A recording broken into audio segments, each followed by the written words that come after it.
home. Let's give them a hand, you all. Yes. Sister Darlene Hudson in the building. How's it going? Hi, Miko. Tell us what's going on with this year's summit. I heard some good news thanks to Mr. Devin Barrington Ward, who actually posted on Facebook. Heard some good news about the keynote speaker for this year's State of Black Gay America Summit. Well, before I get into all of that, I do want to just make mention of a couple of things. And, I was so glad that Melissa, spoke about, and Avion spoke about, celebrating the lives of those people who have already made their transition. Mm-hmm. And I think that is so relevant and so important. Duran Robinson, he was such he was a short man in stature, but such a powerful guy. And even in my organizing, I can hear him a lot of times just saying, it'll all work out, just go with it, be peaceful, just trying to keep things calm. So I appreciate the spirit of Duran Robinson. And even in this place, even prior to it, it resonates because it has forged and forced a lot of people in a good way to come together. And I want to commend Trax and Lions Den and Rock Stars and all those that's going to come on board, because you guys are setting a precedent here in Atlanta for working together, which brings me to our theme for the State of Black Gay America, which is embracing our collective power to influence change. And that's what I want to see happen here in Atlanta, and that's our theme for this year. And as Miko indicated, it's amazing what can just happen overnight. But we are so proud to announce that Deshauna Holley will be our keynote speaker. She's a young, fiery sister. She's been a part of the panel in previous years, but this year she's going to bring the keynote. And we're extremely proud that Keith Borkin is also going to be coming by and visiting with the summit and sharing with us as well. So those are two highlights. And when I tell you it happened overnight, it really did happen overnight. Wow. So, I also want to share that we're going to have 5 what I call power panels. And in those power panels, we're going to be looking at from one end of the spectrum in terms of health, all the way across to hearing from our youth leaders as well. In one of our panels, we'll be discussing the power of prevention. We're going to be taking a look at some studies that are happening in our communities. And, I don't want to seem like it's heavy, but it's power in research. Because once we understand and we have collected the data, then we can move forward with implementing the appropriate types of intervention that's going to continue to impact the face of AIDS. And we're going to continue to see this thing, we're going to start seeing this thing move to I don't want to say like we're going to wipe it out the first go round, but research points and tells us the direction that we should go if we want to eradicate this disease in our community. And so I'm going to be really excited to myself to even hear some of the research that's taking place, and Charles Stevens is playing a very vital role in coordinating those panels. We also have another panel that I'm very proud of, that I put a lot of energy into it, and it talks about resilience, the power to bounce back. It's about our lives. And so we have some panelists that will be there. You guys have press releases. We pretty much put one in everybody's hand. If you don't have one, you can pick one up at the table. But I'm really proud of some of the people who are going to be on that panel that will be speaking to us about resilience. How do we take all that we take as Black gay people and still bounce back? And we still do it with a great amount of stride and pride. We still look good. We still show up. We still spending money. But yet and still, it's about the resilience. And we want people to hear these messages that are going to go out, this information, because it's empowering, it's educational, it's enlightening. And we want people to feel good about themselves as they experience the nightlife, and I certainly appreciate the nightlife. Okay. We have another panel, the power of the vote, the power to rock the vote. Here we're going to be talking about progressive campaigns that have taken place in Atlanta as well as across the country.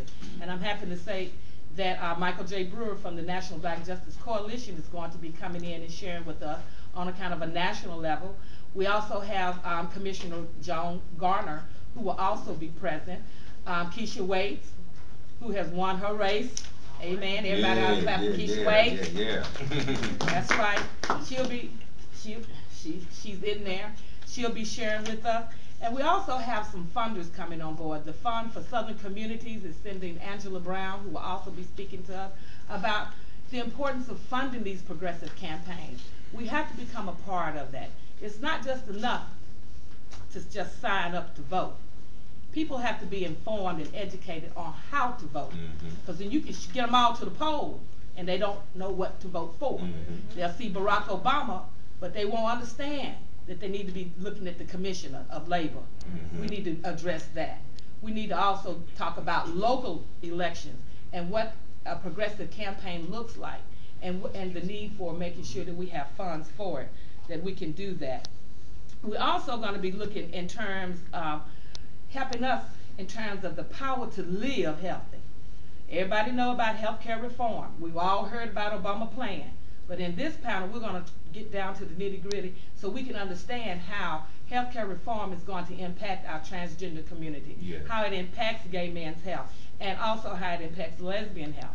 So we need to make sure that our folks understand that when they step up to the table and talk about healthcare reform, we know what's in that package for us and how it affects us and impacts us in a most positive kind of way. So I'm looking forward to that as well.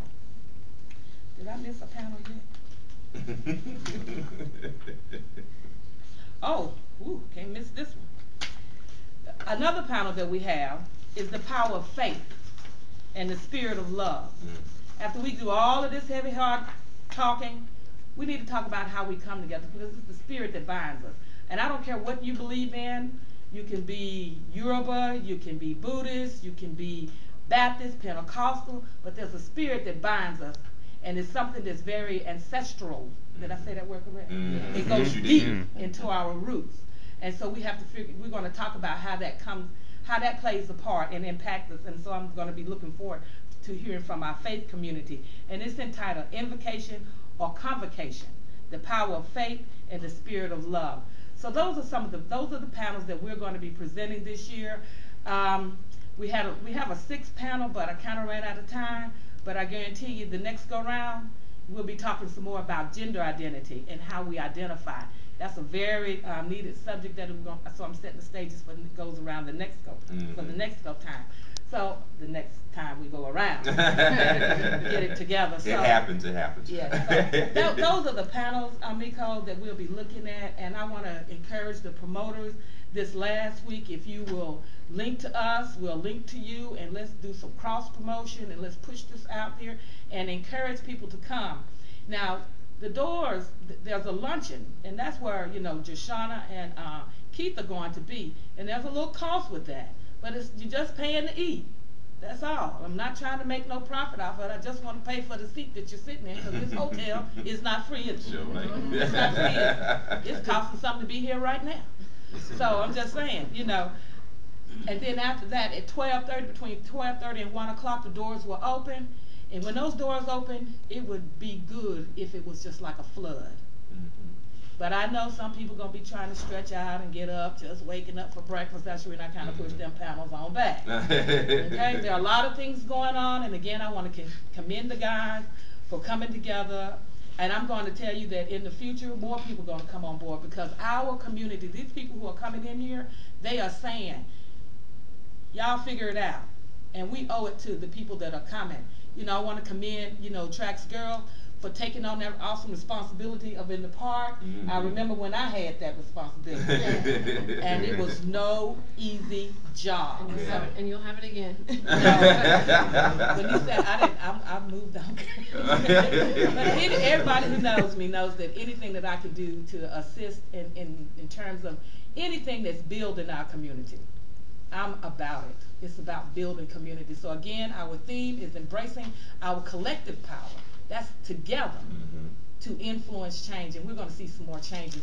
Atlanta is evolving. I told Miko, I said, I'd be surprised in 10 years that Pride won't look like it does today, because we're evolving and we're changing. And if we're setting the tone now to bring people together, and we're talking about embracing our collective power, And sometimes when I'm talking about the power to influence. Okay? Sometimes people think that it's rooted in money. But you know what? It's really rooted in our mouths. Us talking to our family about who we are.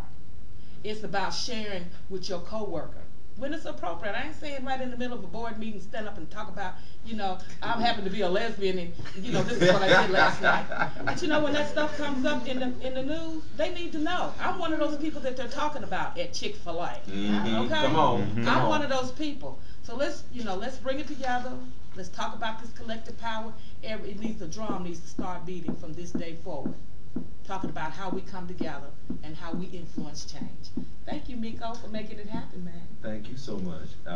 It's people like you all that inspire me. Let's give her a hand, you all.